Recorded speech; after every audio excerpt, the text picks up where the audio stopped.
kugenda ngewe ubwanjye bwa mbere bakitanga itangazo navuze ko hari insengero bakwiye gufunga bagafunga na pasiteri. erega ubuso kuzifunga gusa ntizigomba gusengwa uretse gato banza wumve nge navuze ibyo minisita atavuze. hari pasiteri bakwiye gufunga bagafunga n'urusengero. uwo pasiteri n'uwuhe ukora ibigikwiye gufungirwa, kuko niba umuntu aza akabwira abantu ngo ntibajye ku kazi, akabwira umugore ati ntujye gupimisha inda nzagusengera ubyara umwana umeze neza, uwo muntu arimo arica abantu. ngira ngo nicyo wowe ahubwo ntabwo bakwiye gufunga urusengero, akwiye kujyana narwo. Bishop hari icyo ntubashaka gukora hari icyo ngiye kuvuga, ngira ngo ibyo hari icyo nemeranya nawe na Scovia cyo kuvuga yuko hari ibikorwa n'umupasitori aho gufunga urusengero nafunga pasiteri babere kubivuga gutyo. Ikindi cya kabiri hariho buri musenyeri bwo biraremereye nibyo kuko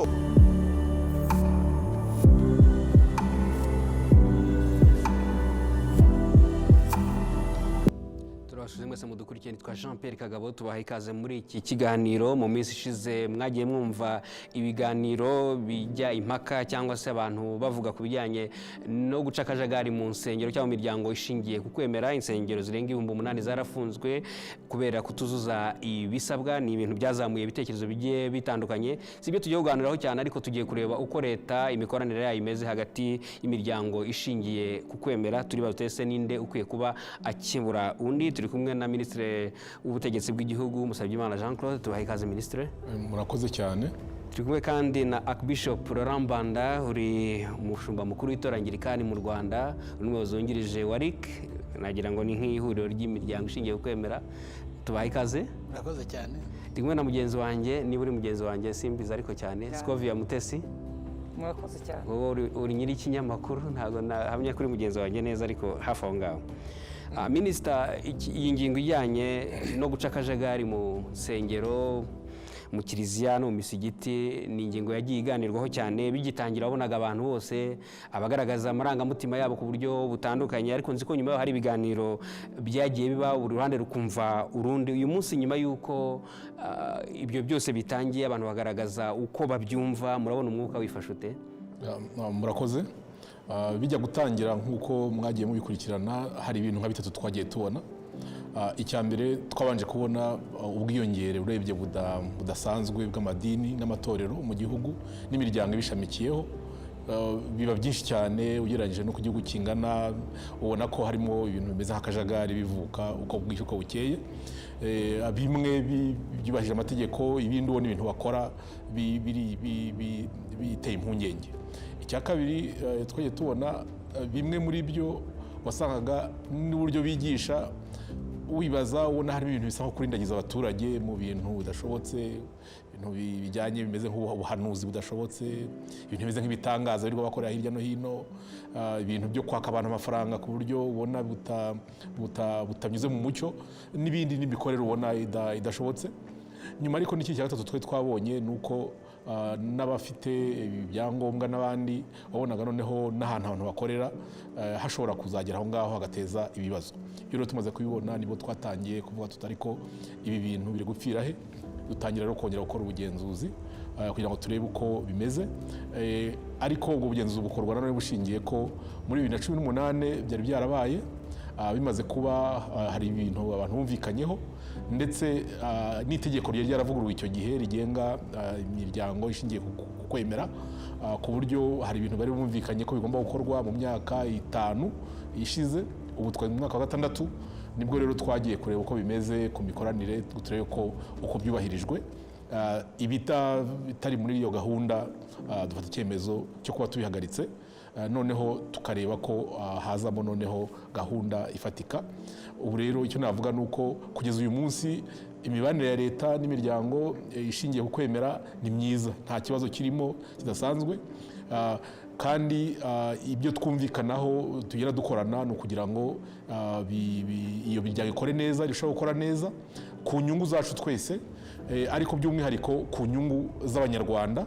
abanyarwanda ari nabo bakristo, ari nabo bayisilamu, ari nabo bayoboke b'amadini n'amatorero anyuranye. ku buryo rero izo nshingano tuzumvikanaho turi hamwe, noneho tukaba tukomeje gukorana kugira ngo turebe ko n'ibyo bitameze neza twabishyira ku murongo. Musenyeri Laurent Mbanda, abantu bumvise ko hari insengero zirenga 8,000 zafunzwe babyakira mu buryo butandukanye, ariko hari bamwe bavuga bati rurashyiditse hagati ya leta n'amadini, leta ntishaka amadini, akarengane kavutse, mbese bakavuga ibintu byinshi bitandukanye. Nkamwe muri iyo miryango ishingiye ku kwemera mubibona mute? urakoze cyane. uko tubibona mbona yuko nta guhangana kuriho, mbona kandi ahubwo hari ukuzuzanya, mbona kandi yuko nta biracitse ihari. nk'uko minisitiri abivuze, ngira ngo ni ibintu bitari bishya kuri twebwe nk'abanyamadini, ni ibintu tuzi kuva muri 2018, ahubwo wabivuga neza yavuga ko twiraye ndetse ya bureminga na COVID-19 ko nayo yaciyemwo, ariko ubundi twari dufite amakuru kuva muri 2018. iyo dukora nk'uko twari twatangiye mu buryo bwo gushyira ibintu ku murongo ntitwirare, nibaza ko tuba tugeze kure cyane, ariko hageze ahantu tugira relax. iyo relax rero nibaza ariko yatumye inzego zibijejwe, kandi nibwira yuko nyine bikwiye yuko na regulatory body ngira ngo ikwiye kureba nibwo buryo bwo kuduholdinga natwe accountable, kugira ngo kubabaza ibyo mukora, tubaza ibyo dukora kugira ngo tubiteshukeho. ntabwo rero mbona ko ibyo ari uguhangana cyangwa yuko ari bibi, ahubwo ni ukutubaza ese bya bindi mushinzwe kandi mugomba gukora mubigereje he. ku bwanjye mbona yuko ari ibintu bikwiye, kandi mbona yuko ari ukudukebura, ahubwo ugira Imana agira umukebura. Iyo turebye amateka Bishop, usanga idini bisa naho ryabanje ibikorwa kurusha na za leta nyinshi zitandukanye. iyo urebye uko amadini yagiye aza, none byagenze bite kugira ngo amadini ageraho leta iza kuyakebura, kandi mu bihugu bimwe na bimwe tubona ko ahubwo amadini ari yagira inama za leta? ibyo nabyo nibyo, amadini ashobora kugira inama abakristo, kandi abakristo nibo bari muri leta, nibo abakristo bacu. ibyo ngibyo birasanzwe. nibaza yuko kugira inama amadini n'amatorero na kiliziya ntabwo ari bibi. inama ubahaye ngira ngo ishobora kumvikana. byongeye iyo abantu bateshutse ku nshingano zabo kubera impamvu nyanaka, ngira ngo bakwiye gukeburwa. icyo rero nizera ni uko nk'amadini hariho ibyo yagiye biba, nibaza yuko natwe dukwiye kureba tukavuga tuti ese twebwe twahanurana dute, twagirana inama dute, kuko hariho byinshi usanga yuko birenze, bituzanye mu nyigisho z'ubuyobe, bikatuzana mu nyigisho zitajyanye n'inyigisho za Bibiliya. noneho ugasanga turarenze, hakazamo inyigisho z'iterabwoba, hakazamo inyigisho zo kugurisha umugisha. nk'uyu nguyu yampaye amafaranga namuha umugisha, ariko ntibyumvikane bityo. ni uburyo bwo kuganira, ni uburyo bwo kuganira. ugasanga noneho harimo akantu kaje gasa nkaho hajemo bizinesi. icyo gihe rero buteshutse ku nyigisho z'ijambo ry'Imana, uba winjiye mu bindi byo kwishakira indonke. igihe rero hagira ugucyaha akavuga ati ibyo ntabwo ari byo, ntabwo nibaza yuko yabakoze nabi. murakoze. Scovia Mutesi, uri umunyamakuru wakurikiranye impande zombi, dore unicaye hagati, leta, amadini. ndagira ngo utubwire ibi bintu bigitangira, yenda twahera 2018 n'ejo bundi 2024 habaho ubugenzuzi bwatumye zimwe mu nsengero zifungwa, izindi zikagirwa inama z'ibyo zigomba guhindura. ni ibintu byagiye byakirwa mu buryo butandukanye. bamwe bakareba ku ruhare rw'amadini, ariko n'abandi bakareba ku nzego za leta nazo icyo zakabaye zikora. wabitunyuramo muri makeya ibigaragara ku mpande zombi utagize urwo ubogamiraho, niba wabishobora? biri bugorane kubera ko ndi hagati ya minisitiri na musenyeri. umwe ni musenyeri wanjye, undi ni minisitiri w'ubutegetsi bw'igihugu. ugira idini se burya? kugira ngo hingire idini narabatijwe ndakomezwa. ikintu cyabaye hano, ntabwo turi buvuge ko abanyamadini twavuga ngo bakoze ibidakorwa ku rwego ruri hejuru kurusha ibishobora kubaho binyuranyije n'amategeko, cyangwa gusa hagaragayemo abakora ibidakwiye gukorwa. icyo ni cyo cya mbere, ariko harimo n'abafite ibyo bakora, kuko nituza kureba uruhare rw'amadini n'amatorero mu burezi, mu buvuzi. icya kabiri, leta ikennye kubona aho nakwita ngo turuhurire umutima. ntabwo tugira ibigo, ntitugira ahantu hazwi kandi hizewe dushobora kwerekera ngo igihe wababaye ngeyo. ariko mu rusengero abantu bajyayo akizera ko hari Imana imwumva, kumva hari musenyeri cyangwa pasiteri cyangwa umushumba uvugana n'Imana, nayo agiye kumufasha gusenga aruhuke. navuga ngo rero amadini n'amatorero byabaye ubuhungiro bw'abagowe n'imitekerereze cyangwa no kugorwa n'ubuzima, kubera ko leta itashyizeho uburyo buhoraho dushobora kuyihungiraho muri ubwo buryo. Ariko mu mikoranire byakabaye ari byiza leta igakora iby'imbaraga, noneho amatorero agakora iby'amarangamutima cyangwa ibidafatika ariko by'amarangamutima. Ariko ikibazo cyaravutse nk'uko Musenyeri amaze kubivuga, amadini aba isoko. Kandi ntabwo ari ubwa mbere, ninza kuvuga nabi uko byavuzwe muri Bibiliya, nifite Musenyeri ndizera ko ari bubinoze. Hari aho ngo Yesu yageze asanga inzu y'Imana yabaye iguriro, afata inkoni, tubona batubwira uko yabigenje. N'ubu rero ntekereza ko leta yari yafashe uruhare rwo kwinjira mu maguriro yitwa inzu z'Imana, kugira ngo icyari isoko iyi gisubize kuba urusengero. Ariko n'ingaruka kuri leta rero yageze mu iguriro. Leta abantu bayita umubyeyi, ariko jye siko mbyemera, nayita ikiraro twese twambuka duhuriyeho. Jye wananiranye n'uyu washobotse, noneho leta tukayihuriraho nk'ikiraro twese dushobora kunyurana, uva habi n'uva heza twese tukahanyuranira. Yageze muri rwa rusengero rero, kubera umurindi w'ibyo yabonye bidakwiye, mu kwandurura itwara ibidakwiye gutegurwa, itwara n'ibiteguye, byose irapakira irajyana. Igeze ipfa iratangira avuga iti ariko iri ryari icupa ririmo amazi, ariko iri ryarimo ubusa, ariko byose yagize ite yabimanukanye. Scovia, reka twivuga mu buryo bw'amahanga. Reka ntange urugero, ndatanga urugero. Iki kibazo cy'amadini ntabwo cyakabaye giteza crisis, giteza impagarara muri rusange, kuko iki gihugu gifite umuyobozi guhera ku mudugudu. Ibi bintu bijya gutangira umuntu akageraho biza kubonwa na Minisitiri w'Ubutegetsi bw'igihugu ukorera Kacyiru. Hari umurenge byaberagamo, kandi hariyo umuntu uhagarariye leta aho hantu, hariyo umuntu uhagarariye RGB wa ushobora gutanga raporo akavuga ati ariko ibibera iwacu ntabwo ari iby'amadini. Hari n'abaturage babibona, hari n'abaturage babibona. Rero inzego za leta zararangaye, ikintu gitangira avuga ngo Scovia arasenga mu rugo, bivaho biba icyumba, bivaho bibiguriro, bivaho dutangira kuhakorera n'ibyaha birenze kuba amakosa. Inzego za leta zizira noneho icyarimwe. Buriya umuntu uzakubeshya akubwira ko leta itagira imbaraga, nubwo yaba ari iyi nzu turimo bashyizeho idarapo ikitwa leta, irakuzahaza uko yazi imeze kose. Icyo rero nicyo cyabaye, leta yahagurukiye icyarimwe ijya gukemura ikibazo. Icyo kibazo yagiye gukemura giteza ibyago byo kuba abantu barimo kuvuga ngo tuhowe Imana, abandi barimo kuvuga bati turarenganye, abandi barimo kuvuga habaye iki. Iyi iba yaratangiye. Mbese Scovia, kutabikora si byo byari kuba ibyago kurusha? Ntabwo ikwiye. Njye ntekereza ko impamvu dutanga mituweli uzi ariyo, ni ukugira ngo ninumva mfite umuriro nivurize hafi. Kuki se leta itashyizeho ibitaro CHK Kanombe na Faisal gusa ngo muri aho dutuye ni habe amavuriro mato? Hariya kanini k'umuriro bakumva byanze, noneho dogiteri akazaza gusuma ikintera umuriro. Aha rero leta yaje izira icyarimwe kandi izana imbaraga z'umurengera. Ndatanga urugero, urusengero bagezeho kugenzura bagasanga rudafite umurindankuba n'ikigega. Ibyo bintu koko birashyira abaturage mu kaga, kuko hatari ibifata amazi. Ariko hari mu kwa karindwi, iyo bamubwira bati imvura y'ukwa cyenda izagufite iki, ariko bayimubwiye muri 2018. umurindankuba ni iki? Harimo rega n'abavuka. Uwo muntu bayimubwiye muri 2018 n'uwavutse yasanze itegeko rihari ryaravugurwa. Na minisitiri uvuga turacyaca mu kibaya cy'ibyondo, kandi nawe 2020 yari afite ku Rwanda tuzaba vision 2020 urayibuka. Ntabwo yayikoze. Ibyo ari imihigo. Amazi tuyafite 80 na kangahe ku ijana, twarashakaga 100. Umuriro nawo nuko.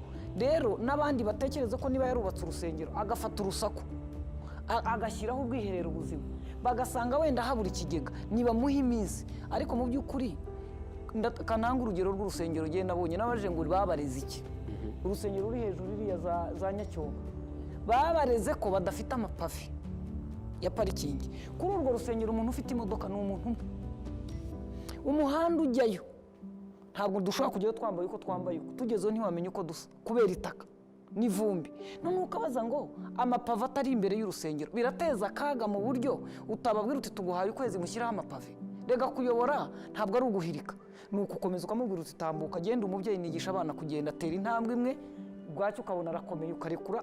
Muri make umuntu arwaye nk'umunota umwe cyangwa iminota 2, ni iki wumva amadini atakoze yakagombye kugikora, ni iki leta itakoze yakabaye igikora? Icya mbere amadini atakoze, ntabwo yubahirije amasezerano agirana na leta. Kuko amadini yajya gutangira cyangwa amatorero, hari amasezerano bagirana y'ibikorwa bazateza imbere aho bagiye gukorera. hari ibyo bagomba kuba bubahirije ku nzu bagiye gukoreramo.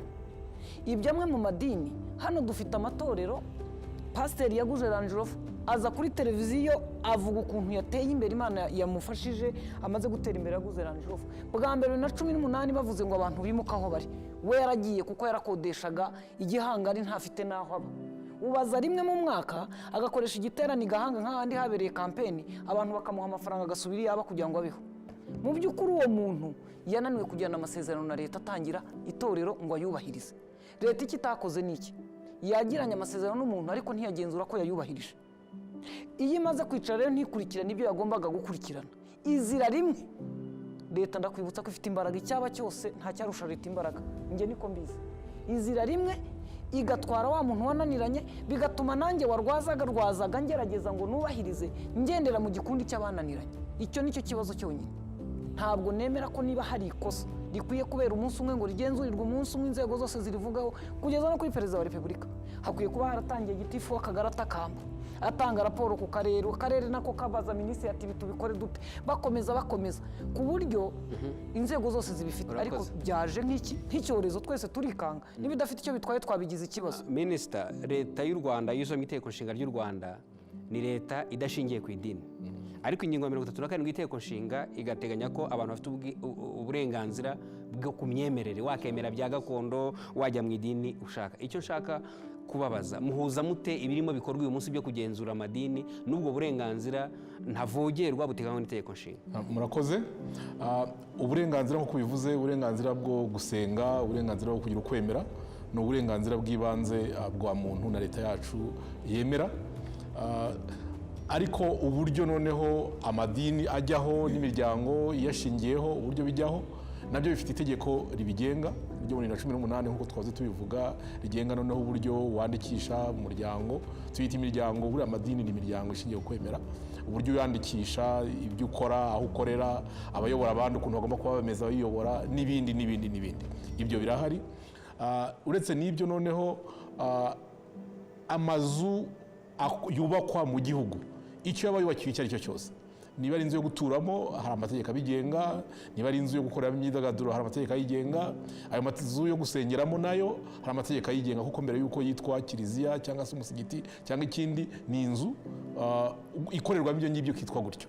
Ibyo rero byose bifite amategeko byose abigenga. Ayo mategeko ikinagiraho rero kuba ari ukugira ngo yubahirize nyine bwa burenganzira abantu bafite kuko bafite uburenganzira bwo gusenga, bagasengera ahantu hameze neza iyo bahura ari benshi, bagasengera ahantu habaha umutekano nk'uko ayo mategeko abiteganya. Ibyo kandi twese tubyumvikanaho, ku buryo ibyakozwe kubera ko byari byarakozwe n'ikindi gihe sinabishya, byagaragaye ko harimo ibibazo, kandi ibibazo byagiye birebwa, abantu bakareba ko base ibi ngibi ko twabyumvikanye. Uretse n'ibyo ko abantu bahawe igihe kugira ngo babikosore, uyu munsi bigeze he, habaho noneho kujya gukeburana, niko nk'uko na Bishop babivugaga hano mu kanya, habaho kujya gukeburana. Ikindi nagira icyo mvugaho gitoya ni cyuko bavuga bati kuki byakorewe rimwe, nk'uko mugenzi wacu ari kubivuga aha ngaha ati kugira leta imanuka. Kuko niba ari akazi ko kugenzura kabaye kaba buri munsi, kuki tubibona bikabera kimwe, ngo amatorero 8,000 arafunzwe. Ni amatorero, insengero zikubye 4 utugari twose two mu Rwanda, niba ari utugari 2,000 insengero birenga 8,000. Icyo rero nacyo kigaragaza ko byari bikeneye imbaraga nyinshi, kuko iyo ubona muri 2018 hagati aho ngaho zariyongereyeho ibihumbi birenze 7, kandi bitujuje ibisabwa. Ni ikibazo gikomeye. Ikibazo kigakomera kubera iki? Kubera ko abantu benshi n'ubundi bari muri ayo matorero, usanga n'abo bayobozi turimo kuvuga bagombye kubikurikirana, turimo tuyasengeramo, hari ayo dufitemo imirimo, harimo aduha akazi, kandi hari ayo tubereyemo abahanuzi, hari ayo turimo turabavuga butumwa, hari aduhemba. Ibyo byose bituma haba umwihariko watumye nyine ko haboneka hagomba imbaraga zidasanzwe kugira ngo hajyemo gahunda, kuko utabikoze gutyo byagorana kugira ngo ushyire ibintu ku murongo. Ni nayo mpamvu rero kijustifia icyo kinyuranyo kiri hagati y'ibisanzwe n'ibi ngibi birimo gukorwa ko kugira ngo gahunda izemo. Ariko minisita, igihe perezida wa repubulika yagize icyo avuga kuri iki kibazo, anavuga ati nari nkizi, ubwo yakiraga, ubwo abagize inteko barahiraga na minisitiri w'intebe bakarahira, ubona ko abanyarwanda benshi noneho batoye baravuga, n'utari ufite icyo akavuga ati akumva ariruhukije ubutekamutwe mu madini, noneho bagatangira kwataga ariko n'inzego za leta kugeza aho bigeraho ngaho, kugeza ubwo umukuru w'igihugu azavuga. Icyo kintu gituma inzego zacu zitabona ibintu hakiri kare. Ubu dufite uwuhe muturambye wo kuvuga ngo noneho tugiye kubaka ibiramba, niba nanjye nshinze n'uwo muryango ushingiye ukwemera, mbe mbizi ko nta muntu uzaza kumfungira ikindi gihe, mbe nzi neza ko bimeze neza, byibura nanjye ntekane, wa mugani ko avuga ngo senga utekanye. Umuturambye icya mbere ni uko ibi biri gukorwa ni urugendo kandi rutarangiye, kubera ko ubugenzuzi hari ubwakozwe ku bintu bimwe, ni inyubako twahereyeho, nyuma yaho mwabonye ko hari n'amadini amwe n'amwe yagiye afungwa bitewe n'impamvu zinyuranye, hari ibishingiye ku myemerere n'ibyo bigisha abaturage n'uburyo birirwa bajyana mu bintu bidashobotse, hari adafite ibyangombwa byuzuye bikinakomeza, ariko hari n'ibindi bigomba gukomeza. Ibikomeza ni ibihe? Ni uko ubu tugomba no kwibaza ngo ese ubundi amadini angana gutyo muri iki gihugu, ese koko ni ngombwa? Tugomba kugira ibintu bingana gutyo. Haba hari gahunda yo kugabanya umubare w'amadini? Ni ukureba ibyujuje ibisabwa, kubera ko hari byinshi bitujuje ibisabwa, kuko nk'ubu ngubu niba twararebye inyubako tukareba bamwe abadafite ibyangombwa, hari n'abandi dufite ubu ngubu bafite ibyangombwa ariko badafite ibyo bakora hano mu gihugu. Hari ibyo mu kanya bavugaga, umuntu ugasanga yagiye muri RGB agirana amasezerano na leta, yandikisha urusengero, bamuha license yo gukora urusengero n'ibikorwa by'iterambere, kuko buri gihe birajyana.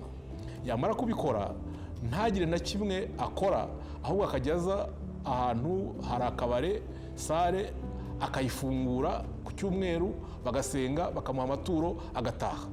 Ugasanga nta kindi gikorwa na kimwe akora muri iki gihugu.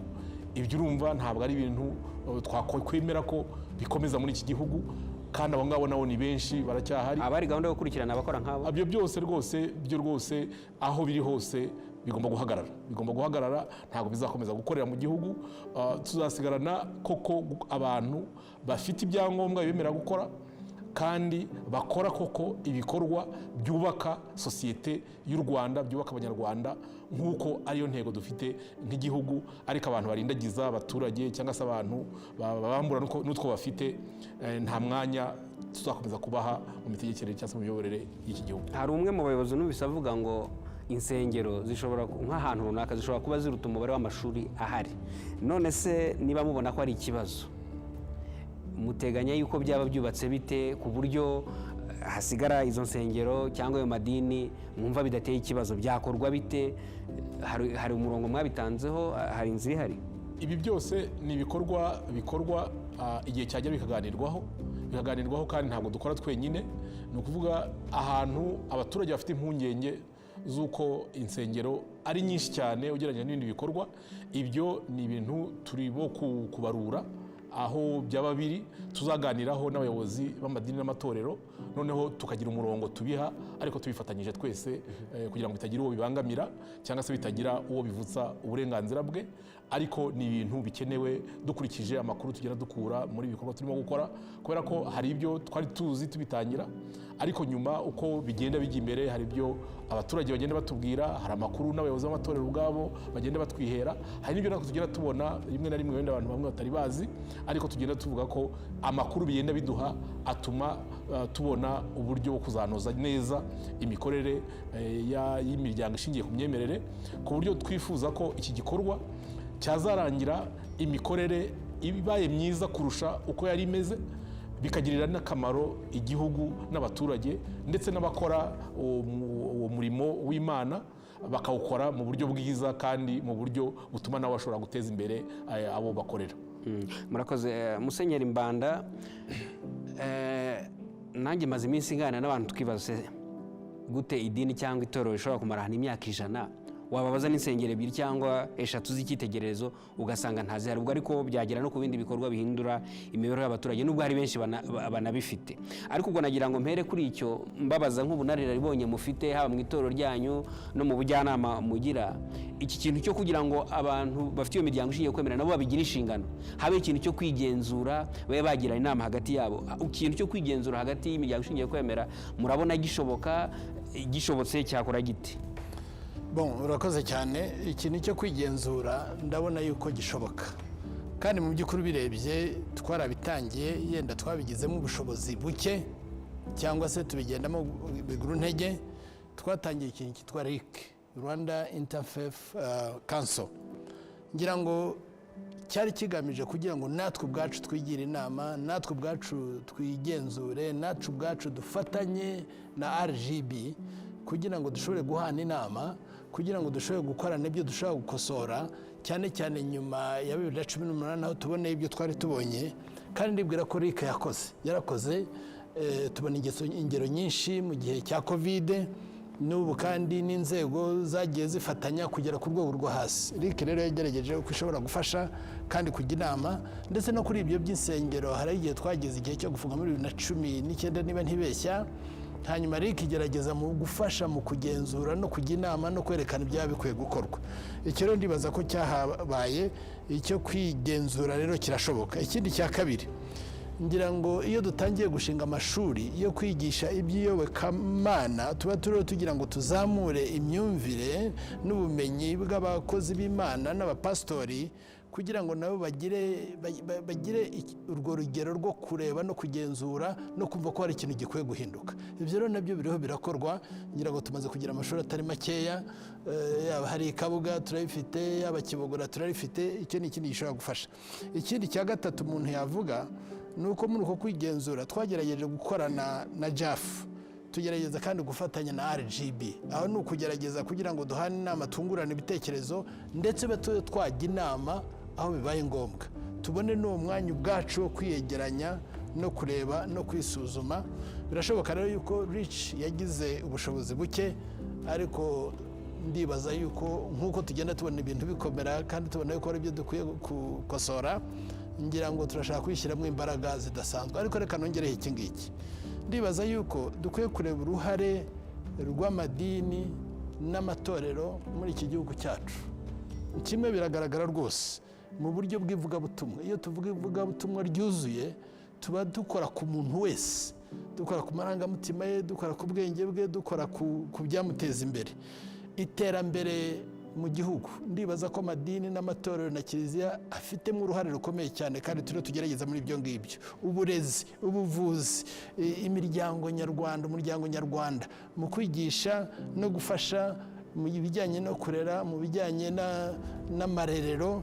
Ndabona ko amatorero habigiramo uruhare nk'ibyo ngibyo. Icyo nemeranywa natwe twese ni uko nk'amatorero dukwiye kugira ikintu gitanga umusaruro aho amatorero yacu ari, kizamura umunyarwanda, kimufasha mu by'umwuka, mu by'umubiri, mu by'ubwenge n'imibereho. Ndetse dukwiye kugira n'ukuntu kandi biriho turabibona mu bimina, turabibona mu gutanga akazi, turabibona mu byo twubaka.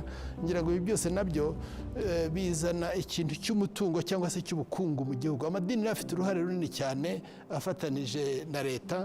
Ndibaza ko ibyo ngibyo tudakwiye kubyirengagiza kandi dukwiye kubibona. Cyakoze ntawakwirengagiza yuko hariho nanone amadini cyangwa se amatorero, cyangwa se mbare gukoresha ijambo, nanze kuvuga ijambo ngo amatorero y'inzaduka, nanone hariho abatana bagakora ibyo batari bakwiye gukora. Hariho abinjira mu nyigisho batari bakwiye kwigisha, zishobora kuzana ubuyobe no kuyobya abantu. Hariho adashaka kubahiriza amategeko. Reka tunabivuge, hariho ababona yuko itorero cyangwa denomination babona iyoboye ari akarima kabo, bagashaka kuyikoresha uko bashaka, aho kumenya uko bakorera abaturage kandi ari bo Banyarwanda. Muri ibyo rero iyo bibaye, ntawabura kugira umuntu inama, ntawabura kumukemura, ariko cyakabaye cyiza twebwe ubwacu. Iyo bigezeho rero biragorana, kuko baravuga ati winjiye mu myemerere yanjye, ufite imyemerere nanjye mfite iyanjye. Ntabwo turiho twinjira muri doctrine y'itorero, ariko turiho turinjira gukora kuri gahunda, niba nabivuga gutyo. Turiho turinjira gukora kugira ikintu gihindura abantu n'ahantu, turiho turinjira ku kintu cyateza imbere uwo muntu uriho ubwira ubutumwa kugira ngo nawe azamuke. Ntabwo rero turiho twinjira ku ntuze, noneho rero twinjiye no kuri dogitirine. Dukwiye kwemera ko hari inyigisho z'ubuyobe ziriho zibaho uyu munsi. Ngira ngo abigisha b'ibinyoma na muri Petero wa kabiri igice cya 2 umurongo wa 1 haravuze ngo babayeho no mu bwoko bw'Abisirayeli kandi n'ubu bazabaho, ngo ahubwo mubirinde ko bashobora gutukisha izina ry'Imana. Icyo ngicyo rero, ibyo ngibyo biriho kandi turayibona. Muri Yuda naho haravuga ngo mwirinde ngo kandi murinde imyizerere yanyu.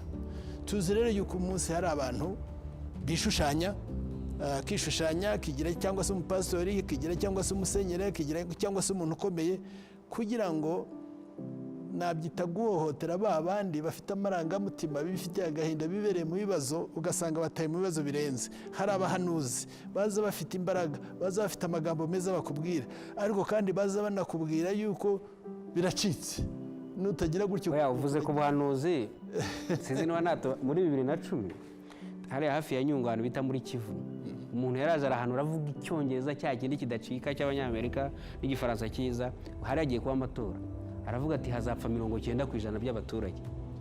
Uwo muntu yahanuriye abantu, ariko ngira ngo inzego zibishinzwe zaramufashe akurikiranwa byemewe n'amategeko, ariko nyine nabikoresha ntanga urugero nyine rw'abahanuzi nk'abo. Hariyo rero ibintu ushobora gukora bigahahamura umuntu, aho kugira ngo binamufashe bimwubake. Hari ibintu ushobora gukora bigatera ubwoba umuntu, akabura iyo yerekeza, amarangamutima akaba menshi. Ngira ngo His Excellency yavuze ikintu cyiza cyane, sinzi niba yari yasomye muri Yohana wa 1:4, yaravuze ngo we hari umubwiye gutyo ngo yabasaba ubuhamya.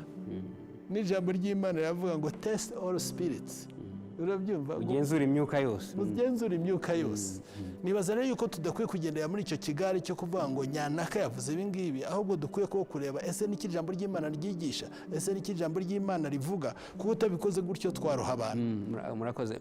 Scovia, hari icyo twite ibyo bita refait frappant, kuvuga ngo reka turebe nko muri ibyo bibazo bihari, ese koko hari ibintu tubona biteye impungenge birimo bitutumba bizamuka muri ayo madini n'amatorero bishobora kuzanira akaga sosiyete, byahera kuri ubwo butekamutwe, kunyunyuza abantu, ariko hari n'abatekereza yuko hari n'abikinga muri icyo kiza bikaba byakora no ku mutekano w'igihugu no kujegeza imiyoborere y'igihugu. Ubundi umuntu wese iyo afite ibyo arimo gukora nabi, byanga bikunda biba biri bugire ingaruka ku baturage n'igihugu, byaba uburyo bw'umutekano, bwaba uburyo bw'imibereho y'abaturage. Ntabwo ushobora kubitekereza mu buryo bwo kuvuga ngo wigishije ubuyobe ntabwo biri bugire ingaruka ziraza. Ariko ndasubira ku cyo minisitiri yigeze kuvuga, yavuze ngo amatorero ugasanga ni menshi. Njye ntekereza ko aya madini n'amatorero habayeho kwimuka mu Banyarwanda. Hambere hataraza amadini n'amatorero habagaho kubandwa no guterekera n'ibindi bikorwa. Ibyo bintu byitwaga rero ngo turabaza. Kera abantu bajyaga kuraguza, ubu rero ntawe ujya kuraguza, bajya gusenga. Kuvuga ngo dusa nkaho twimutse tukibirindura tukaza ku kindi gice, kandi ibyo bintu Abanyarwanda babyemeraga cyane. Ndatekereza ko Musenyeri Mukuru abyumva kundusha, ariko ni ikintu gikwiye kuba kirindwa uburyo gikorwamo. Musenyeri hari ikintu avuze gikomeye cy'uburyo amatorero n'amadini, ngira ngo na Isilamu nibiza mu matorero cyangwa mu madini, ngira ngo iza mu madini, bikwiye kuba bifite icyo bimariye abaturage. Icyo kintu ndatekereza ko ntabwo kigibwaho impaka. Ese abaturage babijyamo ntabwo bazi icyo bibamariye? Aba bantu natangiye mvuga ngo buriya pasiteri cyangwa umuyobozi w'idini yabaye inyangamugayo akabifura, yavura indwara zimwe na zimwe twakavurije Indera. Kuko icya mbere igihe nagiyeyo mwizeye, kandi nizera ko hari undi muntu urimo kumukoresha ariwe Twisemana ushobora kunkiza no kumfasha. Iyo yakwigishije gukora ko Imana iri buguhe umugisha, uba umukozi mwiza. Iyo yakwigishije gucunga ibyawe neza, ntabwo wangiza ibyo utunze, kuko Bibiliya ifite icyo ibivugaho. Ivuga ku bapfapfa b'abagore, ivuga ku bagore b'abanyabwenge, ivuga ku bagabo b'intwari, ivuga ku bana beza. Nta kintu na kimwe Bibiliya turifite muri iyi si itavuga. Na Korowani ubwo ku rundi ruhande. Yego. N'abayisoma nanze kuyitangaho urugero ko sindayisoma. Bagenda ifite ngerageza kureba. Bivuze iki rero? Bivuze ngo amadini ni umwe mu mitungo cyangwa ni bimwe mu byo leta ikeneye ku rwego ruri hejuru. Ndabaha urugero. musenyeri bajya bamushyira amaturo y'Icyacumi tutaratanga umusoro. Umuturage agafata icyemezo akajya gutanga amaturo agatanga n'Icyacumi ataratanga umusoro. Ndashaka ngo wumve uburyo uwo muntu kwemera kwe urwego biriho. Ahubwo minisitiri ashobora gutumiza inama agafungisha n'utuduka, ariko kwa musenyeri bajyayo bijyanye, tujyayo twijyanye nta dasirimu, ingoma n'ipendo birahagije. yikise ko tuzi isaha. Iyo tuzi isaha twese duhurirayo urusengero tukabura intebe. Inama ya minisitiri ntabwo twayitabira dasi itaje gufungisha. noneho tuzafatanya. Biravuga iki rero? Urumva bivuga iki? Biravuga ko imyemerere y'abantu ko bemera ku kijyanye n'iyobokamana gifite imbaraga ku buryo leta idashobora kugifata nk'ikintu yorohereje aha. Biragenda bite rero? Sinzi niba inkuru narayumvise neza, ariko mu karere ka Kamonyi meya yandikiye kiliziya imwe ayisaba ko afunze iyo kiliziya. Baramubaza bati mufunze ibikorwa bya kiliziya cyangwa bibera hano, cyangwa mufunze inzu dusengeramo gusa, cyangwa avuga paruwasi ya Mugina. Yego, asobanuza. Bishaka kuvuga iki? Musenyeri cyangwa se uwanditse asobanuza uyoboye aho yasaga nkaho ashaka kuvuga ngo mufunze ibikorwa biri hano, dufunge centre de santé, dufunge ishuri, dufunge n'inzu.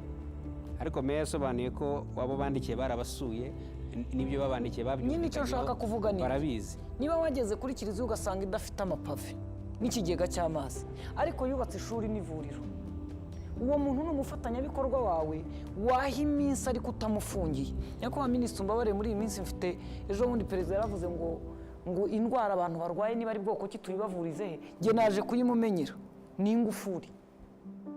Uwatinze gusoraho kugira ngo umubwire uteje uzaze gusora, usiga ufunze aho yagakuye icyo gusora. Uwo usanze amapave atariho aho kugira ngo abakristo baze mu muganda bavuye gusenga bayashyireho, usiga ufunze. Indwara ni ingufu. Wowe ntabwo bemera ko bari gufunga zina nsengero? Njye nemera ko ngewe ubwanjye bwa mbere bakitanga itangazo navuze ko hari insengero bakwiye gufunga, bagafunga na pasiteri. Erega ubusuku zifunga gusa ntizigomba gusengwa. Uretse gato, njye banza wumve, njye navuze ibyo minisitiri atavuze. Hari pasiteri bakwiye gufunga, bagafunga n'urusengero. Uwo pasiteri ni uwuhe? Ukora ibigikwiye gufungirwa. Kuko niba umuntu aza akabwira abantu ngo ntibajye ku kazi, akabwira umugore ati ntujye gupimisha inda, nzagusengera ubyara umwana umeze neza, uwo muntu arimo arica abantu. ngira ngo nicyo wowe ahubwo ntabwo bakwiye gufunga urusengero, akwiye kujyana narwo. Bishop hari icyo ntubashaka gukora? hari icyo ngiye kuvuga, ngira ngo hari icyo nemeranya nawe na Scovia cyo kuvuga yuko hariho ibikorwa n'umupasitori, aho gufunga urusengero nafunga pasiteri. Ubabere kubivuga gutyo. Ikindi cya kabiri, hariho muri musenyeri bwo biraremereye. nibyo, kuko bishobora kuba ari amakosa y'uwo mupasiteri, noneho agafunga urusengero, kandi urusengero rufite inyungu benshi basumbye uwo mupasitori. Ariko kandi nibaza ko ari nacyo gituma turiho tuvuga, kandi hagiyeho inyigo yo kuvuga ngo ugiye kuba umukuru wa paruwase aba ari umuntu wigishijwe kugira ngo ashobore no kugira icyo yabazwa n'icyo yasaba. Aho rero hahita hazamo ngo ab'umuhamagaro n'ab'amashuri. Ab'amashuri ngo ntabwo baba bakijijwe cyane. Oya, buretse icyo kintu cy'amashuri n'umuhamagaro nacyo ni gisobanuke. Nitusoma Bibiliya ubwo abakorowani nabo bafite aho basoma.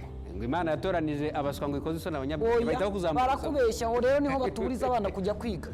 Kuko Bibiliya ntabwo ivuga abaswa. Ngo yatoranyije abaswa ngo ikoze abanyabwenge. Ariko iki ihari ni iki? Niba mu rusengero Musenyeri Mbanda yarize, twe twamugize umuyobozi, ariko ntabwo bikuraho Scovia na minisitiri dufite impano yo gusenga, ko dufite impano yo gusenga, dufite iyo kuririmba, dufite iyo bya bindi byose. Ariko Mbanda hari, kavuga ngo Mbanda hari, Musenyeri Mbanda hari, navuga ngo nka konegisiyo ihuza leta n'iryo torero, kuko leta hari ibyo isaba.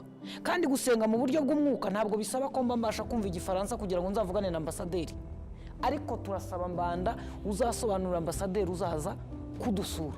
Icyo cyo kwiga, ntekereza ko umuyobozi akwiye we kuba ari kuri iyo level. Bishop nawe nagashaka kwanzura gucutsa ku cyo yashaka kuvuga kugira ngo wenda gucutsa kuri icyo ngicyo, kuko ndibaza yuko hari igihe tujya kure tukavuga ngire ngo tugashyiramo amarangamutima. Amategeko cyangwa amabwiriza yagiyeho avuga yuko uyobora paruwase niwe ukwiye kuba ufite ayo mashuri asabwa. Umukateshiste n'umubwiriza hariya hepfo ntabwo ibyo babisabwa. N'uw'ishuri shingiro cyangwa se umuryango remezo. Mu bangirikani mu bita itorero shingiro, muri gatolika umuryango remezo. Itsinda ry'amasengesho ntabwo byariho bisabwa. Na perezida wa koroni rero twe kujya kuvangirira ngo tubivangira aho ngaho. oya perezida tubivangira aho Perezida ngaho. na noneho rero baratandukanye. ikindi ngira ngo umuntu yakongeraho dukwiye gukuramo amarangamutima muri ibi bintu. Iyo dushyizemo amarangamutima tuzabivanga cyane, none nitubivanga tubyice byose. Nibaza yuko dukwiye kureba cyane cyane ku bintu bijyanye n'inyigisho z'ubuyobe, nizo ziriho ziduteza ibibazo, nizo tujyana cyane. Yavuze ngo abaraguza n'ibindi nk'ibyo ngibyo. Burya no muri Bibiliya hari abo bita ngo diviners, ni abatekamutwe mu by'ukuri ni abatekamutwe. Aba rero nabo ni bene ba bandi ureba umuntu akakubwira icyo abona ushaka kumva kugira ngo agukuremo icyo ashaka kugukuramo. Icyo rero nacyo ni ikibi. Mu bigisha nano inyigisho z'ibinyoma hari abo bita ngo ni tickers, ni abakirigita. Ni ukuvuga iki? Ni ukuvuga ngo ashaka kukunezereza, ashaka kukubwira neza, ashaka kukubwira ko Imana yaguhaye imodoka, akagushyira mu kinyarwanda, akagushyira ahangaha, yamara kugushyira ahangaha noneho kugira ngo agukure mu byo akwiye kugukuramo ku ndonkezo. ubwo bihwanye gute n'ibya Karl Marx avuga ko la religion c'est l'opium du peuple na drogue ikiyobyabwenge Ni ikiyobyabwenge. Karl Marx yaravuga ngo c'est l'opium du peuple. Nibaza rero ko icyo dukwiye kumenya kimwe, hariho kuko ibyonnyi, hariho ibintu bidutesha inzira, hariho ibintu bituyobya, kandi biroroshye kuyobya abantu bakwizeye, bagukurikiye, kuko ntibakubaza, ntibagucana inshinga. Aho rero niho hantu dukwiye kwitonda natwe ubwacu nk'abanyamadini tukahareba, akaba ari naho ndetse twigira inama, ndetse n'undi wabibona akabona ko atari byo, nawe akaba yadukebura akatugira inama. Niho rero ngiye mbona yuko nka leta n'amadini cyane cyane RGB nka regulatory body, nibaza ko dukwiye gukoranira hafi, nibaza ko dukwiye gufatanya. Ibijyanye rero n'umubare w'insengero izikwiye kuba hehe, nibaza yuko itorero ryose ririho rigira impact muri sosiyete, ririho rigira icyo rizamura h'umuturage, ririho rigira umumaro aho hantu riri, ririho ryigisha abana, ririho ryigisha ababyeyi, ririho riteza imbere, ririho rivuga ubutumwa bwuzuye. Nibaza yuko ryari rikwiye kurebwaho neza kandi rigahabwa umwanya, ariko kandi dukwiye gukorera kuri gahunda, kuko ikibazo tugira nitudakorera kuri gahunda, nitutigisha abantu, nitutagenda n'igihe tugezemo, nitutamenya aho igihugu turimo dukoreramo kigeze n'aho cyerekeza, nitutamenya ahantu twifuza gukura abantu n'aho twifuza kubageza, nibaza yuko tuzagira ibibazo. Bishop, nashaka kubabaza, wenda waduha n'urugero, kuko itorero Anglikani muyoboye hari iyo ugeze za Giporoso, hari i Remera, ahantu hose umuntu agera urahabona n'ibindi bikorwa byahindutse cyane ku rwego rugaragara. Ubwo nkakubaza ngo nk'itorero rimaze imyaka 105 ahantu 10 cyangwa 20, ariko ugasanga nabo ubwabo imbere muri bo ntiwababaza plan y'insengero zabo zigomba kuba zimeze zite, ibikorwa by'amajyambere bimeze gute. Ese amatorero n'amadini yakwiye kuba afite iki imbere y'uko n'urwego rwa leta ruza kubabwira bo nta gahunda bakwiye bafite imbere muri yo? Nibaza ko ari bya bindi nyine twavuze byo kwiga no kwigisha no guhugura. Nibaza ko ari bya bindi nyine byo kugira yenda no kugira urugendo shuri, kugira ngo ngire n'uwo nigiraho, hagire n'uwo nigisha, hagire nawe n'unyigiraho. Nibaza yuko iyo tumaze kugira gutyo tukamenya yuko dukwiye kugira gahunda, ubwa mbere dukwiye kumenya ese duhereye he, ese turagana he. Hagati aho ngaho dukwiye gukora iki kugira ngo dushobore kugira aho twifuza kugera. Niya gahunda rero. Yego, murakoze. Gutekerereza. Minisita, wenda watubwira aho bigeze, ubugenzuzi aho bugeze. Mwavuga ngo insengero zirenga 8,000 zimaze gufungwa, ese zarafunzwe burundu, gufungurwa bigenda bite? Ariko n'iriya gahunda kuvuga ngo hari zo twumvise ngo zizasenywa nazo nyinshi bakavuga naho ziri, ibyo bintu nabyo hari ukuntu abantu babyakira. Reka tubisobanure. Ubwo hari n'icyo dukwiriye guha amakuru abaturage kijyanye n'amakuru amwe n'amwe bagenda abantu bavuga bati se nkabira byo gufunga bati ni nyinshi n'ibiki. Icya mbere cyo nuko ibikorwa by'imiryango itegamiye imiryango ishingiye ku kwemera ntabwo ari insengero gusa, tubigarukeho nabyo. Bagira insengero, bagira ibikorwa by'ishoramari nk'ibyo mwavugaga. Iyo ugeze hariya ku Giporoso ntabwo ari urusengero gusa ruhari, hari amaduka, bagira amashuri, bagira amavuriro ndetse n'ibindi. Uyu munsi ubugenzuzi bwakozwe gusa ku nyubako yihariye yitwa urusengero. Noneho bikomeza bino kugana ngo ese amadini yo ubu ngubu bimeze bite. Ibyo nibyo bintu ubu ngubu turiho. Ni nayo mpamvu kuvuga ngo amasengero, kuvuga ngo insengero cyangwa se inzu zisengerwamo nyinshi zarafunzwe, ntabwo bivuga ko hari ikibazo kiri hagati ya leta n'amadini, kuko ni inzu yitwa urusengero igomba kugira ibyo yujuje, ariko amadini arahari kandi ayujuje ibisabwa arakora, ntawigeze ayafunga. Icyo ni kimwe. Kuvuga rero ngo bigeze hehe, aho bigeze ni uko mu bugenzuzi twakoze hari ibice bibiri. Hari igice kijyanye n'amazu, ayo mazu nyine asengerwamo, ndetse hari n'ahantu hasengerwaga hatari n'amazu. Murabizi ko hari abanyarwanda benshi wabonaga basengera ahantu mu misozi, ahantu hari amasumo y'amazi, hari ubuvumo, hari ibitare, ibintu byinshi ibyo ngibyo, hari ibyo twitaga ubutayu byinshi bidafite n'ikintu na kimwe cy'umutekano kihabera. Ukumva inkuba yakubise abantu 5-6, inkuba yakubitiye ahantu mu biti, wajya kure ugasanga abantu bagiye gusengerayo ahantu hadafite mu by'ukuri hateye ikibazo, aho ukibaza ukuntu ahubwo bitabaye, ahubwo bikakuyobera. Ibyo twarabikurikiranye. Ahantu nk'aho ngaho ariho mpera, twabaruye tumaze kubona ahantu hageze ku 110 mu gihugu hari hameze gutyo.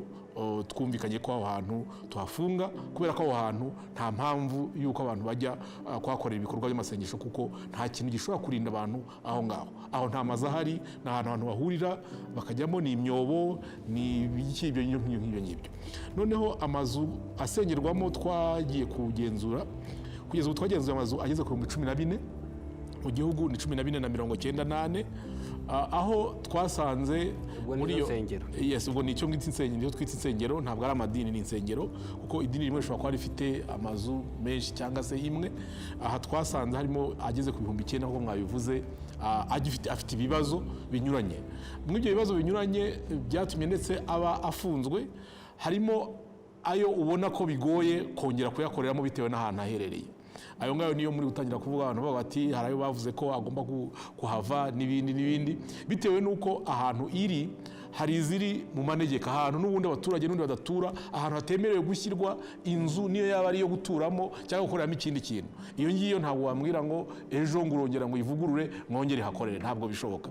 Hari izo umubare wazo zimeze turawuzi, sinapretanda ko zose tuzizi, ariko harimo amazu ageze kuri 600 n'andi twabonye ko ahantu ari bigoye kuba yakongera kuhasubira. Ubwo bivuze ko azasengwa. Harimo afite ikibazo bikomeye, harimo kuri 336 kugeza ubu ngubu tumaze kubona ko y'ubwayo ntabwo wayakoreramo, ntashobora gukorerwamo, ahantu ari akwiriye kuhava, kandi na ba nyirayo barayazi. Hari niyo rwose na nyirayo, ntabwo ari ibintu dukora mu buryo buhishe. Muranabivugana akabwira ati nanjye rwose iyi nzu rwose ndumva umuti ari uko nayireka, nayikuraho, nkategereza igihe nzakorera umushinga wo kubaka inzu zima nahurizamo abantu, kubera ko uko zimeze ni uko wenda sinzi n'aho amafoto mugize, dufite amafoto twagiye dufata tugera tuganiraho, abantu bakayareba. Hakaba noneho n'izindi zitazafungurwa, uhita ubona ko zidashobora gufungurwa, kubera ko ni idini, nibyo byasinyiwe na leta ko rigira aho rikorera hazwi n'ibindi, ariko nyiraryo agendana impapuro ku mufuka, akagenda afungura inzu aho abonye, ugasanga iduka, inzu ibiduka uyu munsi, ejo ikaba urusengero, cyangwa se iba sale y'inama, bwacya ikaba urusengero, cyangwa uyu munsi iba refectoire y'abana, ku cyumweru ikaba urusengero. Izo nazo ziri mu zitazakomeza gufungurwa ngo zibe itorero, kugeza igihe ba nyirazo mu mijyi imwe n'imwe simbona ari sawa basengera mu mahoteli, ahubwo ukahakoresha ibintu byinshi. Ntabwo ari ibyo, ntabwo byemewe mu mategeko dufite, ntabwo ariko bigenda. Ushobora gukodesha hoteli kubera ko hari event ufite izwi, ariko ntabwo wavuga ngo mfite itorero ridafite ahantu rikorera, ibyangombwa bigendera mu mufuka, nkaza ngakodesha inzu ikorerwamo ibindi bintu. Uyu munsi ikibazo wenda cy'iminota muri iyo Bibiliya bahoze basoma, cyangwa Korani sinzi niba birimo, ntabwo ndabigeraho. Abitwa abafarizayo ngo bakoreza abantu imitwaro ariko badashobora gukozaho n'agatwe k'intoki. Sinshaka kugira uwo mbitwerera ibyo ngibyo, ariko n'abantu bagiye bavuga bati nibyo leta nimugenzura, ariko namwe mwikebuke.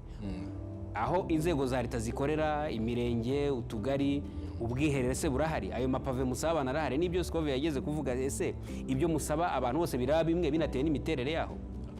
Reka dushyire ibintu mu mwanya wabyo. Ahantu hose abantu bakorera hafite amategeko ahagenga, kandi nta hantu hakwiriye gukorerwa hari umwanda turawumvikanaho. nta hantu hakwiriye kuba hari umwanda, aho biri byose ubishinzwe aba agomba kubikosora. Nta hantu hakwiriye gukorera hashyira ubuzima bw'abaturage mu kaga. Ibyo ngibyo birumvikana, tugomba kubikora ahantu hose biri. Kuba rero hari inyubako za leta nazo zifite ibibazo, ntabwo bikwiriye. Niyo mpamvu twese dukeburana, niho n'abantu babivuze. Leta irakomeza ikora ibyayo, irabikora, ariko n'abandi bagomba gukora ibyabo. Ntabwo leta izareka gukora inshingano zayo ngo kubera ko hari ikintu muri leta, mu nyubako za leta kitameze neza, ngo kubera iyo mpamvu leta ntizagenzure kuko hari ibyo leta ishinzwe, harimo no gukosora n'ibyayo bifite ibibazo, ariko ntabwo bizayikuraho inshingano ifite, kuko buri wese afite inshingano ahabwa n'amategeko, afite inshingano ahabwa zo gukurikirana. Niyo mpamvu bizakomeza gukorwa. Leta izakurikirana ko buri wese yuzuza ibyo akwiriye kuba na leta izikurikirana. N'ibyayo ifite izo nshingano zo kubikurikirana, zo kubireba, kuko nta wundi muntu ufite izo nshingano. Reka nguhe umunota umwe ngere kuri Bishop, kuko nsigaranye iminota 5 tugana no ku mwanzuro, uburyo burambye bwo gukemura ikibazo. Ariko hari n'abambwira bati birava mu nsengero zisanzwe nk'ahantu hubatse bikajya noneho kuri social media, ari abo bahanura, ari ababwira umuntu ati jya hariya ngo usengere, birimukira kuri social media, ukabona ko byarimutse. Wowe uratekereza urusengero nka location y'ahantu, ariko noneho byageze kuri social media. Urumva hari icyo nemeranyeho na Minisita Nyakubahwa Mbabare, ko turi mu kiganiro kimwe. Kuba iyi nzu yari studio, noneho wenda ibindi bice bikaba bikoreramo za studio, ariko iyi sare yujuje ibisabwa mukaba mutemera kwigirwa urusengero. Ubundi urusengero naho umuntu akorera, sibyo? Ushobora keretse niba hari n'umunsi buzira muvuga ngo ntabwo umuntu akwiye kurara Matewusi, kuko Matewusi ni mu isoko naho twese tuzi ko hacururizwa. Ariko bari abantu barubaka inzu ndende, hejuru bakahagira apartment, uzavuga uti kuki urara hejuru y'iduka? Nge ntekereza ko niba inzu ifite ubwiherero, ifite ibitashyira abaturage mu kaga, kuki ushobora kuvuga ngo utanze urugero rw'urusengero nashaka kuza gutanga? 2018 hari urusengero baje bararubwira batamukorera, ni mu baturage nimuvemo. Baragenda bafata inzu y'umucuruzi, uruhande hamwe bahagira ibiro, bafata na sare bayigira urusengero, barubaka bagarura amajwi rwose. Uyu munsi mwarabafungiye ngo bakorera mu nzu itari yarubatswe bwa mbere, basaba icyangombwa ntibasabye umujyi wa Kigali ko bagiye kubaka urusengero, ngo bubatse inzu. Ngewe ntekereza ko na leta uyu munsi Rwanda Revenue irimo irakorera mu nzu y'ubucuruzi, kuko yayo yubatse idakomeye. Amasegonda Scovia yo yarakodesheje kaganyuruhira, ariko urebe nicaye hagati. Reba none ku isaha. Ikintu gihari ni iki rero? Mu by'ukuri yewe nemera ko niba hari ibyo umuntu yakoze bishyira abaturage mu kaga, bikwiye guhagarara. Ariko Nyakubahwa Minisita, inzu ikomeye nka Arena umuntu yafasha akayigira urusengero, kuko bari barayubatse bashaka kwizakinirwamo basket, akaba yikodesha ku manywa na nijoro nta kindi kiberamo, urayihagarika ngo nuko ari stade y'imikino ngo ntiyagenewe urusengero. Mbwira ibyo kuri social media rero, ibyo kuri social media biriya ibi barimo bakora byo kuvuga ngo abo bitwa ko bavuga ibitavugwa n'ibindi bavuye muri izo nyubako bigiriye kuri abenshi nta nubwo bazibagamo. Icyo rero leta isa nkaho yakoze, irasa nkaho itanga kanini kagabanya umuriro, ariko ntabwo izi cyateye indwara, ntabwo ivura malaria, iragabanya umuriro. Uyu muntu rero kinini kimara gushama arongera arembe, kuvuga ngo uwo mwirukanye mu rusengero, imbuga nkoranyambaga harabera ibintu. Ejo nibyo nari ndimo mvuga, bitangira babona ari Scovia uvuga, bikavaho Scovia akaza kwitwa Bishop, bikarenga akitwa Musenyeri, bikarenga akitwa y'amazina yose. Bajya gukora kuri Scovia bakavuga bati i Rwanda bafashe Musenyeri, ariko natangiye ndi Scovia nta wamungize. Rero ibyo byose bishingiye kuki? Ku burangare bw'inzego zifata ibyemezo, bakazazira icyarimwe n'inkubiri bakaduhitana twese. Baba bavuga abapasiteri bakafatanya. Social media se wabahagarika ute ko no mu itangazamakuru byagoranye? Ntabwo bahagarika social media, baza gufata bavuga. Ubu se ndi kuri gereza nabamvugira hano, nicyo bivuga. Bazaza bakundure batware, muri uko gutwara batware n'abatari ngombwa. Kubera iki? Kuko ibintu birimo birakura babireba, abatekamutwe mu rusengero baje bahari. Minisita yavuze ngo twebwe nk'urwego turimo turagenda tukajya kugenzura, ariko ubundi hari igice na kimwe, hari aho watanze urugero ngo hari izo tutazi, hari igice na kimwe muzi leta itagira uyihagarariye. Bayoberwa bateze. Scovia wumva umuturambye mu masegonda make yaruhe ku kibazo? Umuturambye nuko kuba harabaye uburangare bwa leta, hakaba kutaba imfura kw'abanyamadini bamwe, bidakwiye gutuma uri hagati aho ahitanwa n'imbaraga leta ifite, ngo aze guhitanwa na musenyeri uvuga ko ibyo byuzuye, kandi igihe wenda nari ndimo nubaka igihugu niba gitera imbere nk'uko minisitiri avuga ko hari ibyo bataranoza, ntibemere ko hari n'insengero nazo ziri mu nzira z'ibitaranoga, ariko barebe bitashyira umuturage mu kaga. Amapave n'ikigega ntibyashyira umuntu mu kaga. Bafunze urusengero rudafite ikigega, ntabwo barafunga amashuri yubatse atagira ibigega, amazi ava hasi. N'ibigo nderabuzima barimo barabimbwira ngo none byose. Urakoze musenyeri, wenda turagana ku mwanzuro w'ikiganiro, tunabashimira nyine umusanzu ukomeye muhora mutaha muri ibi biganiro. Mwebwe mubona uburyo burambye no kugira ngo erega abaturage babyumve neza ko ibyo byose biba ku neza yabo? Kimwe reka mbaze nemeranywa na minisita kuko nanjye mfite ahantu hari Bumbogo nagiye kuhasura muri iyi minsi, ndeba ndi kumwe n'abakristo, dusanga aho hantu hadakwiye urusengero ariko hari urusengero, kandi dusanga amarangamutima y'abo hantu utababwira ngo nimuzamuke mwigire haruguru mujye mu rusengero, ubwo ni ukwigisha. Ibyo ndavuga ko ibyo ngibyo biriho. Umuti urambye mbona ni ugukorana kw'inzego, bwa mbere bwo ni abanyamadini n'abanyamatorero twebwe ubwacu dukwiye kwikubita agashyi tukajya hamwe tukareba, tukavuga ngo reka twebwe ubwacu twigire inama, dutekereze, turebe icyakorwa, dufataniriza hamwe, ndetse aho bishoboka tugire urugendo shuri twigiraneho, hama turebe twihanure kandi duhanure n'abo dufatanije. Icyo ni kimwe. Ikindi cya kabiri ni kwa kwigisha navugaga.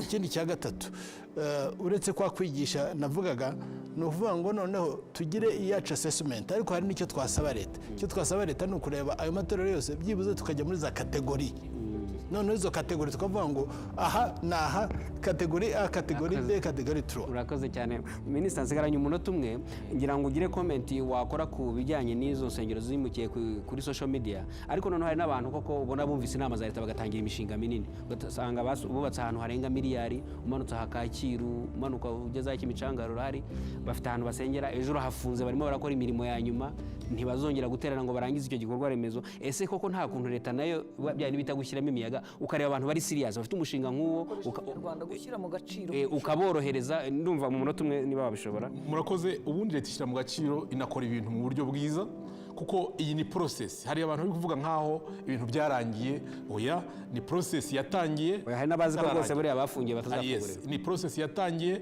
itararangira, ku buryo ni ibintu bikomeza. Icyo ni kimwe nshaka guperesiza kugira ngo tutabaho hashi cyane. Icya kabiri ni uko iyo process buri wese ni ukureba ibikwiriye u Rwanda twifuza, ibikwiriye niki. Icya gatatu ni uko tugabanya amarangamutima. Uyu munsi kuza ngo yango mwafungiye kanaka na kanaka, barafunze, hari ibyo bamusabye gukora, hari igihe kizagera bakajya no kureba niba ibyo bintu yarabikoze. Ariko ntabwo dushaka pressure yo kutubwira umunsi ngo genda ngo ufungure runaka kubera ko muzi, kubera ko afite ibi, kubera ko afite ibi. Oya, ni process ikora. Igihe nikigera tuzareba koko ibyo twumvikanye koko byakozwe neza, ndetse bijyanye n'ibindi bintu bisabwa kugira ngo umuntu akore. Kuko turavuga inyubako, ariko hari n'iby'amadini, ibyo twavugaga kare, kureba ese inyigisho abantu batanga bya social media mu masegonda make. Social media rero nayo, social media hari ibintu abantu bishyiramo ngo social media ushobora kuhakorera ibyo ubonye kandi uri mu Rwanda. Ntabwo bishoboka. Social media kandi babikora, dufite amategeko mu gihugu arahari.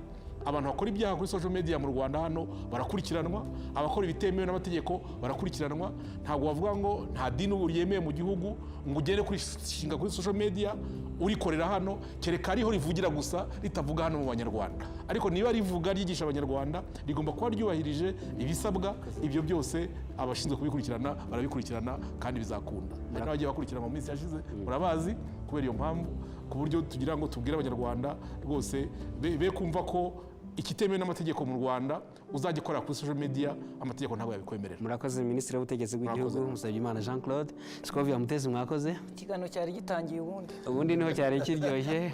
Bishop Mbanda Laurent, mwakoze cyane. Mwakoze cyane. Archbishop. Yes. Urakoze cyane. Reka mbashimire mwese mwadukurikiye. Ntabwo kino kiganiro cyarangira akanya mugani ujya kubitangira ukabona birarangiye, ariko nibyo byiza kugira uzabona akazi kacu katarangira uyu munsi. Reka rero namwe dukomeze kubabwira tuti namwe mushyire mu gaciro, murebe ibyo leta ibashakira, ni byiza, mwibwize ukuri, ariko na leta aho ibona yatwumva, aho yabumva. Nibaza yuko leta y'u Rwanda yumva abaturage, n'ibipimo mpuzamahanga birabigaragaza ko leta yumva abaturage. Mukomeze kugira ibihe byiza. Bye bye.